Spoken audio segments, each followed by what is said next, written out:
नमस्कार, चर्चा में आपका स्वागत है। मैं हूं विकास। बजट में क्या कुछ प्रावधान कृषि क्षेत्र के लिए किए गए हैं, ग्रामीण क्षेत्र के विकास के लिए क्या कुछ बड़े उपाय किए गए हैं, क्या कुछ सौगातें दी गई हैं, इस विषय पर आज हम चर्चा करेंगे।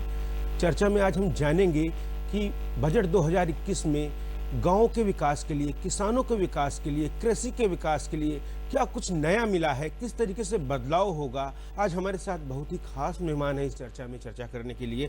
हमारे साथ हैं डॉक्टर M.K. अग्रवाल जी, जाने माने अर्थशास्त्री, और प्रेम शंकर मिश्रा जी, वरिष्ठ पत्रकार। आप दोनों लोगों का चर्चा में स्वागत है। सबसे पहले डॉक्टर अग्रवाल जी आपके पास आएंगे। आत्मनिर्भर भारत के लिए आत्मनिर्भर कृषि बहुत ही महत्वपूर्ण है, और प्रधानमंत्री जी ने भी इस बात का जिक्र भी किया है बजट आने के बाद, जब वो अपनी प्रतिक्रिया दे रहे थे कि कृषि के लिए बहुत कुछ किया गया है। किस तरीके के बदलाव आप देखते हैं आने वाले समय में, जो जरूरत थी देश में, उनके अनुरूप इस बजट में क्या कुछ प्रावधान किए गए हैं कृषि को लेकर? देखिए, जो कृषि को लेकर के, कृषि के साथ साथ ग्रामीण अर्थव्यवस्था, यहाँ पर उद्देश्य जो रखा है प्रधानमंत्री जी ने, वो है कि आमदनी दोगुना करना। ये महत्वपूर्ण लक्ष्य है, और इसी लक्ष्य को ध्यान में रखते हुए तमामों कार्यक्रम पिछले 6 वर्षों से 7 वर्षों से हो रहे हैं। और वर्तमान बजट जिसकी चर्चा हम लोग कर रहे हैं 2021-22 का, अगर हम इसको देखते हैं तो 6 पिलर आधार स्तंभ जिसको लेकर के वित्त मंत्री जी ने अपना बजट प्रस्तुत किया है। तीसरा सबसे महत्वपूर्ण इसमें जो आधार स्तंभ है वो है कृषि सुधार, क्योंकि आज जिस स्थिति में कृषि है हम लोग उस स्थिति में आगे नहीं ले जा पाएंगे। उसे सुधार की आवश्यकता है। समय के हिसाब से चीज़ें बदलनी चाहिए और उसमें सबको फायदा होना चाहिए, क्योंकि जो पहले की स्थिति थी कृषि की, वो उस कृषि से लोगों को सामान तो उपलब्ध हुआ, इसमें कोई दो राय नहीं है। किसानों ने बहुत मेहनत किया, लेकिन किसानों को उसके बदले में जो मिलना चाहिए था वो चीज़ नहीं मिल पाया। ना तो उनकी आमदनी बढ़ पाई, ना उनके बारे में जो है बहुत ज़्यादा बातचीत हुई।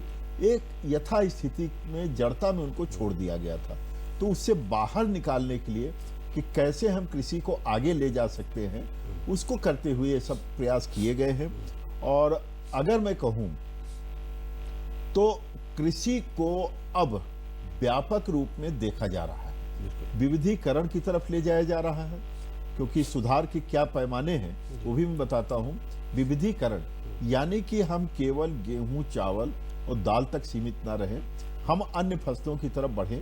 अन्य जैसे इसमें आप देखें तो एनिमल हस्बेंड्री, पशुपालन की तरफ बढ़ें, मत्स्य पालन की तरफ बढ़ें, और जो हर्बल मेडिसिन हैं उनकी तरफ बढ़ें, ऑर्गेनिक फार्मिंग की तरफ बढ़ें। ये सारी चीज़ें जो हैं कृषि सुधार की तरफ है। फिर उसमें उत्पादन तकनीक में सुधार की भी चर्चा की गई है। साथ ही ये किया गया है कि इनकी मार्केटिंग कैसे हो, उत्पादन हो जाता है। सबसे बड़ी चुनौती जो पिछले 3-4 दशकों में बनी हुई है कि कृषि पदार्थों की, चाहे कोई भी, जितनी चर्चा हमने की, इनकी मार्केटिंग कैसे हो, उसका लाभ किसान को कैसे प्राप्त हो, इस ओर भी चेष्टा की जा रही है, जो कि महत्वपूर्ण। बिल्कुल, ये सारी चीज़ें बहुत ही महत्वपूर्ण हैं। प्रेम, किस तरीके से देखते हैं इस बार किसानों को कर्ज लेने के लिए राशि भी बढ़ाई गई है, कृषि क्षेत्र में बजट जो बढ़ाया गया है, आप देखते हैं ज़रूरतें पूरी होंगी कृषि की? बिल्कुल, मैं डॉक्टर अग्रवाल की बात आगे बढ़ाना चाहूँगा। इन्होंने बहुत ही महत्वपूर्ण बिंदु रेखांकित किया है। आमतौर पर जब हम कृषि अर्थव्यवस्था की या कृषि विकास की बात करते हैं और बजट में कृषि की तस्वीरों को या चेहरों को देखते हैं, तो एक सामान्य अपेक्षा कर्ज माफी या सब्सिडी तक सीमित रह जाती है। लेकिन इस जो बजट का स्वरूप है, जो बजट का प्रकार है, वो कृषि में बुनियादी ढांचे के विकास की बात करता है। इस बुनियादी ढांचे का विकास इसलिए महत्वपूर्ण है कि जो बात कर रहे हैं, सरकार बात कर रही है, या जो सामान्य अपेक्षा है कि किसानों की आय दोगुनी होनी चाहिए, आत्मनिर्भर भारत की ओर बढ़ते हुए कदम, निश्चित तौर पे, तो जिसकी ओर डॉक्टर अग्रवाल ने इशारा किया कि हम गेहूं, दाल या धान की जो परंपरागत, या गन्ने को भी ले, जो 2-3 कैश क्रॉप है, अगर इन तक ही सीमित रहेंगे तो उसका एक दायरा सीमित है और किसानों की आय दोगुनी नहीं हो सकती। दूसरी बात है, अधिक उत्पादन के अवस्था में उनके दाम नहीं मिल पाते और दूसरे की तरह के संकट खड़े हो सकते हैं। इसलिए जो कृषि का विविधीकरण है वो जरूरी है। कृषि का जो संबद्ध क्षेत्र है उसका विकास जरूरी है, और उस दिशा में इस बजट में फोकस है। इंफ्रास्ट्रक्चर पर फोकस है कि हम बार बार सुनते हैं कि किसानों को उनकी उपज का मूल्य नहीं मिल पाता है। उनकी उपज का मूल्य कब मिलेगा? जब विपणन मार्केटिंग की व्यवस्था अच्छी हो। इसीलिए आप देखिए इस बजट में ई नाम जो है ई नेशनल एग्रीकल्चर मिशन है जो मंडियों को का, उसके नेटवर्क से कम 1000 मंडियों को जोड़े जाने की बात की गई है। जो किसानों को ऋण देने की बात है, जो फसली ऋण होते हैं या जो मौसमी ऋण होते हैं, जिससे उनके पास अपनी खेती के लिए, अपने कृषि कार्य को आगे बढ़ाने के लिए बुनियादी पूंजी उपलब्ध हो सके, उसके लिए भी फोकस किया गया है। 15 करोड़ से इस बार 16.5 करोड़ किया गया, 10% बढ़ाया गया है, तो जिससे एक बड़ा कवरेज किसानों को मिल सके योजना के तहत। तो कुल मिला के एक व्यापक सुधार की बात जो है बजट में सुधार की बात की गई है, जो बुनियादी जरूरतों को ये सुधार करने की बात कही सुधार गई है। उस तरह के हैं कि केवल हाथ में सरकारी सुविधाओं का पैसा ना आए, आप आत्मनिर्भर बने, कृषि में विकास हो के आप स्वरोजगार की ओर अपने कृषि को आमदनी में बदल सकें। जो केवल पेट भरने या भोजन तक ही सीमित है, वो आपकी जो अन्य जरूरतें हैं, आपकी उन्नति हो, आपका जो डेवलपमेंट आपकी किसान कृषि आपकी आय से जुड़ सके, उसके लिए एक व्यापक पहल की कवायद की गई। बिल्कुल हम अपनी चर्चा को जारी रखेंगे इस महत्वपूर्ण विषय पर, लेकिन हमें लेना होगा एक छोटा सा ब्रेक के बाद जल्द ही लौटते हैं हम।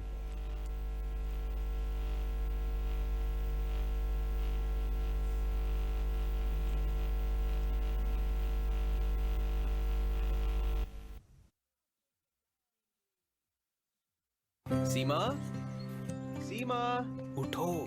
क्या हुआ? चेकअप के लिए जाना है ना। सोने दो ना। उठो। अगले हफ्ते चल पड़ते। थोड़ी देर हो जाएगी तो क्या हो जाएगा?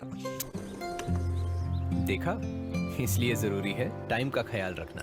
गर्भावस्था के पहले 3 महीनों के अंदर जल्द से जल्द HIV की जांच जरूर करवाएं, ताकि शिशु को HIV संक्रमण से बचाया जा सके और मां और शिशु एक स्वस्थ और लंबी जिंदगी जी सके। समय का मोल HIV पे कंट्रोल। गर्भावस्था की पहली जांच में ही HIV टेस्ट जरूर कराएं।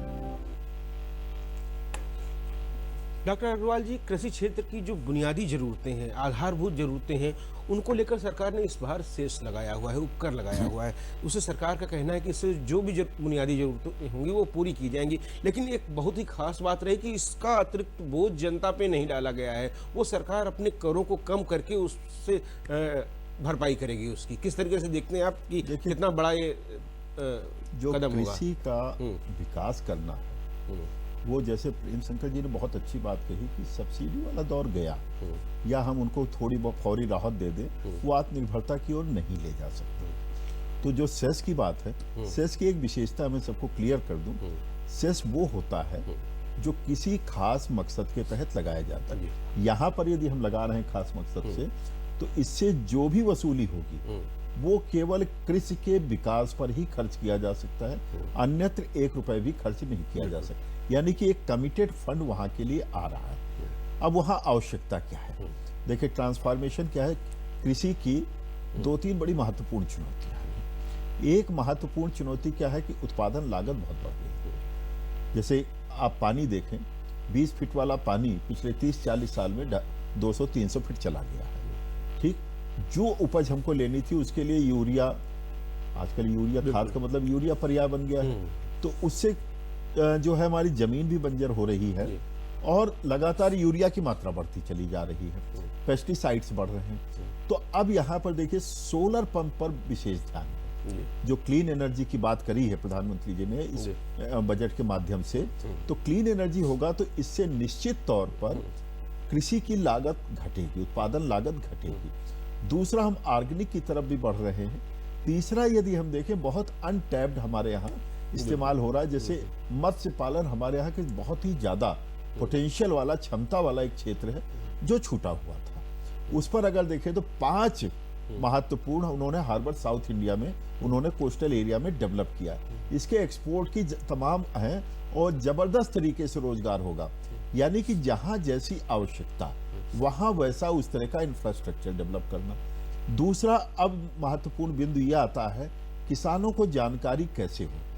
एक बड़ी पुरानी बात ये चली आ रही है कि मार्केट में क्या रेट है किसान को पता नहीं। अब किसान अगर एक ऐप से जुड़ता है, दूरदर्शन भी देखिए एक किसानों के लिए चैनल चलाता है स्पेशल, तो उनको पता है कहाँ पर क्या रेट चल रहा है।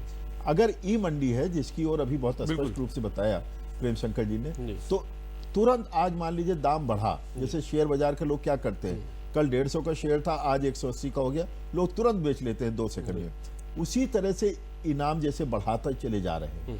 ऐसा नहीं, एपीएमसी को भी मजबूत करने की बात है, यानी कि हर तरह की मंडी को मजबूत करना, किसानों की नेटवर्किंग को बढ़ाना, जिससे उनको की उत्पादन का व्यापक लाभ मिल सके। बिल्कुल, ऐसा ना हो कि वो उनको 2 रुपए का प्याज उनका दाम मिल रहा है, मार्केट में 70 का बिक रहा है, ये 68 रुपया कहाँ गया। उनको बिचौलियों को दूर रखना। कुल मिलाकर ना उत्पादक को लाभ हुआ ना उपभोक्ता को हुआ, तो दोनों को लाभ होना चाहिए, तब मार्केट बेहतर होगा, आत्मनिर्भरता की ओर बढ़ेंगे। जी प्रेम, ऑपरेशन ग्रीन का दायरा बढ़ेगा इस बार। अब 22 कृषि उत्पादों को इसमें शामिल किया गया है। तमाम ऐसी चीजें थी जो खराब हो जाती थी, तमाम उत्पाद, तो इसे देखते हैं आप कि इसके मद्देनजर किसानों को इससे फायदा होगा।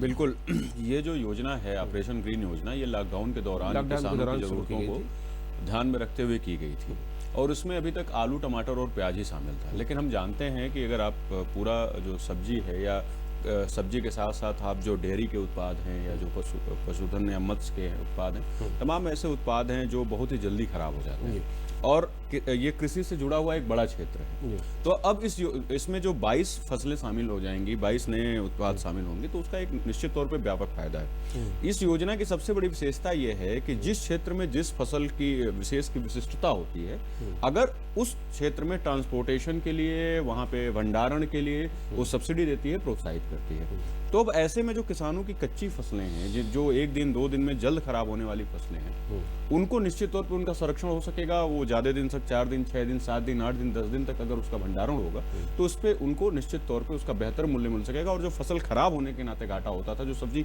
खराब होने के नाते घाटा होती थी, उससे उनकी बचत होगी। ये एक बहुत बड़ा अंतर है। दूसरी बात, अभी जो मंडियों की बात कर रहे थे आप, ये देखिए कि आज की तारीख में 1 करोड़ 68 लाख किसान ई नाम से रजिस्टर्ड हैं। मैं ये आंकड़ा इसलिए बता रहा हूँ क्योंकि जब भी हम तकनीक की बात करते हैं, हम डिजिटल की बात करते हैं, ऐप की बात करते हैं, ई की बात जो हम कर लेते हैं, इलेक्ट्रिक की बात करते हैं, तो हम तुरंत एक सवाल उठता है कि अरे हमारे किसान कहाँ से।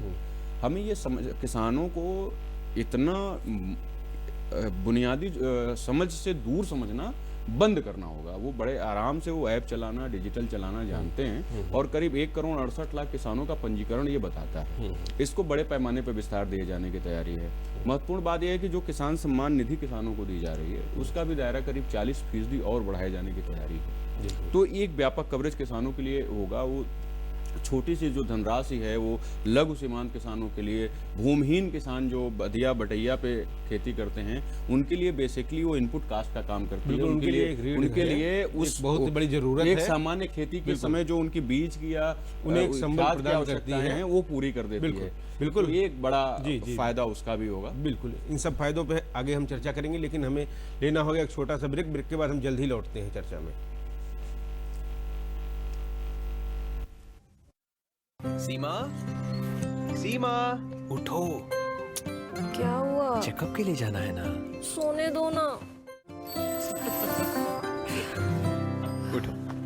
अगले हफ्ते चल पड़ते, थोड़ी देर हो जाएगी तो क्या हो जाएगा? देखा, इसलिए जरूरी है टाइम का ख्याल रखना।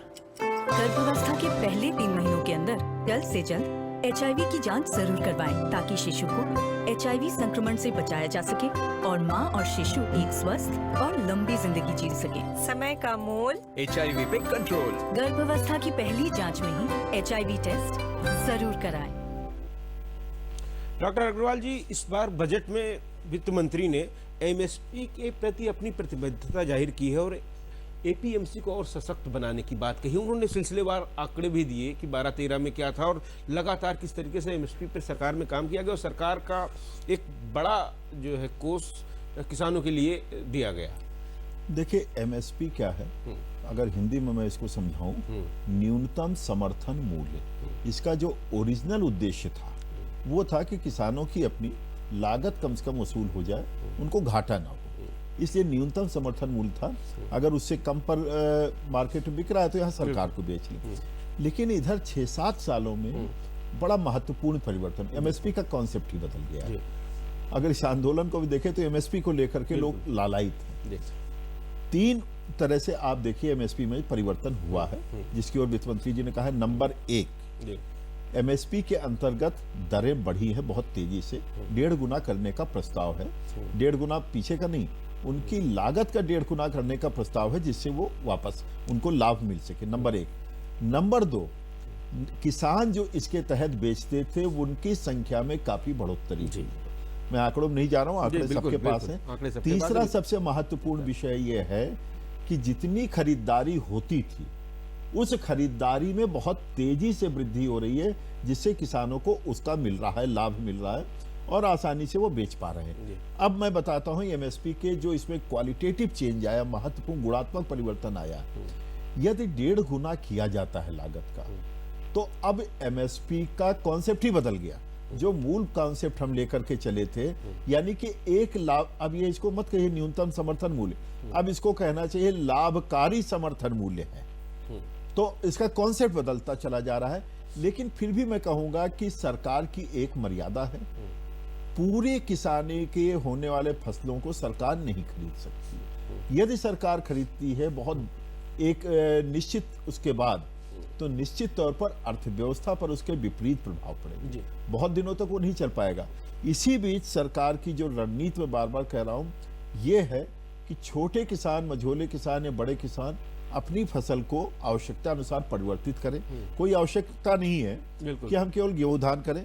अब वहां पर मान लीजिए हर्बल प्रोडक्ट है, वो करें। बिल्कुल, उन तो सब चीजों को लाभकारी जो है किसानी प्रयोग की तरफ करेंगे, बढ़ना उसकी चाहिए। ओर आगे बढ़ेंगे। और इसमें एक महत्वपूर्ण भूमिका होगी कृषि उत्पाद संगठनों की। एफपीओ का दायरा बढ़ाने की सरकार ने बात कही है। प्रेम, किस तरीके से देखते हैं दूरगामी परिणाम आएंगे इससे? नहीं, देखिए एफपीओ के प्रयोग बहुत से जगहों पे हुए हैं और बहुत ही सफल प्रयोग रहे हैं। इसकी सबसे बड़ी बात यह है कि इसको लेके एक बड़ा भ्रम पैदा किया जाता है कि जैसे ही एफपीओ की बात आती है, कॉन्ट्रैक्ट फार्मिंग की बात आती है, तो एक ऐसा है कि किसान को दबा लिया जाएगा, दबोच लिया जाएगा, उसका शोषण होगा, इस तरह की एक भूमिका बनाई जाती है। लेकिन जो पहले कृषि कानून आए हैं और जो बजट में भी चर्चा हुई, उसमें बहुत साफ तौर पे कहा गया है कि उसकी जो नियम और शर्तें हैं वो किसान और दूसरे संगठनों के बीच जो है साझा वार्ता में और न्यूनतम समझौते के आधार पर ही तय होंगे।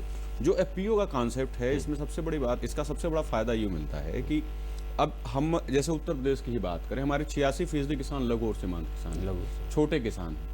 अब और कोई व्यावसायिक खेती करना चाहते हैं, तो अगर उनके पास छोटी छोटी जोतें हैं, तो उनसे न कोई कंपनी जुड़ेगी, न वही किसी लाभकारी फसल को बो सकेंगे और उससे कोई फायदा हो सकेगा। एफपीओ बनने का फायदा ये होता है कि 100 से अधिक, कम से कम 100 किसान जुड़ते हैं, तो छोटी बड़ी जोतें मिलकर एक बड़ा दायरा तैयार हो जाता है। दूसरा, उसको सरकार सब्सिडाइज कर देती है, उनके लिए कृषि ऋण मिलना सुविधाजनक हो जाता है और किसी बड़े पैमाने पे किसी भी व्यावसायिक फसल का उत्पादन करना आसान हो जाता है, क्योंकि उसमें सबकी भागीदारी होती है। तो कोई तकनीक के स्तर पे, खाद के स्तर पे, फसल की गुणवत्ता के स्तर पे, उत्पादन के स्तर पे, पूंजी के स्तर पर, व्यापार और बाजार के स्तर पर, हर स्तर पर एक समन्वित प्रयास। बिल्कुल, अनुभव साझा होते हैं, अनुभव साझा होते हैं। तो एफपीओ एक बड़ा, मैं मानता हूं कि एक महत्वपूर्ण प्रयास है, खासकर लघु सीमांत किसानों के लिए, क्योंकि अगर आप पूरे कृषि सेक्टर को आप देखें तो ये 2 भागों में बटा हुआ है। एक तरफ बहुत बड़े किसान हैं जिनकी संख्या 10 से 15% है, और महत्वपूर्ण पहलू यह है कि जो पूरी एमएसपी की खरीद है उसमें वो 10-15% किसानों का नेटवर्क बहुत हिस्सेदारी बहुत ज्यादा मजबूत है और 80 से हमारे लघु और सीमांत किसानों को इन सब चीजों की जरूरत पहुंच नहीं पाते, उन्हीं जरूरतों को पूरा करने की बात कही गई है। बिल्कुल, हमें एक छोटा सा ब्रेक और लेना होगा। ब्रेक के बाद जल्दी लौटते हैं हम चर्चा में।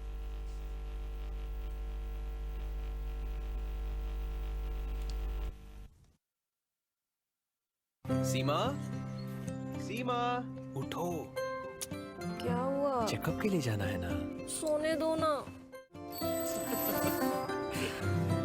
उठो। अगले हफ्ते चल पड़ते, थोड़ी देर हो जाएगी तो क्या हो जाएगा? देखा, इसलिए जरूरी है टाइम का ख्याल रखना।